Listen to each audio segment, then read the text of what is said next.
Megyn, with the all, emails Megyn, and the server? Megyn, we don't know that she was saying that. All we know is that these are hacked emails that were stolen by Russia. Right.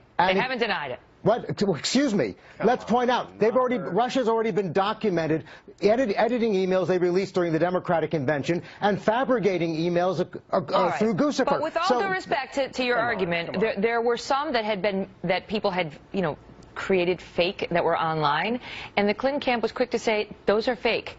We have not heard that, and you know what? This sounds like Nira. I know her a little bit. Actually, it really TV. doesn't, Megyn. Yes, it does.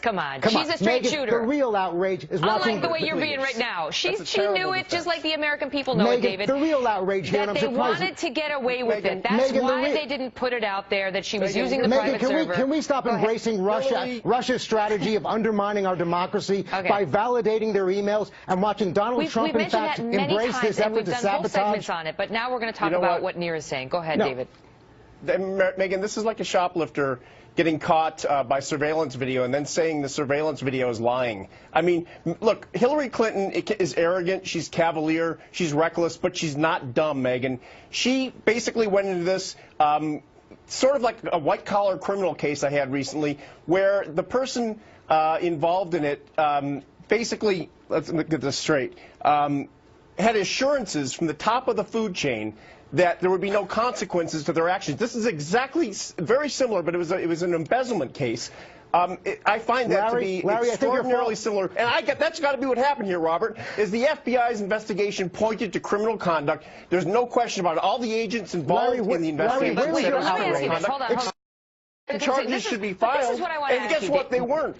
This is what I want to ask Robert, because what we've seen in these emails, you know, it's one of those, you kind of walk away thinking with friends like these, who needs enemies? But, you know, of course, no one would fare very well if all their emails were made public in their defense.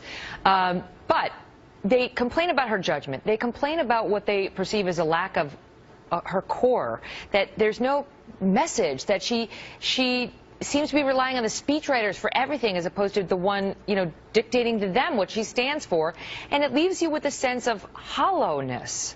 Megyn, what should leave you with a sense of hollowness and outrage is the fact that you have Vladimir Putin and Russia trying to undermine our democracy. Excuse me, Megyn. Let me finish my point. You don't even know that. Excuse me, Larry. I didn't interrupt you. And let's be clear about this. Let's be clear about this. He changes it every time, David. It's kind of fun. No, let's. Okay.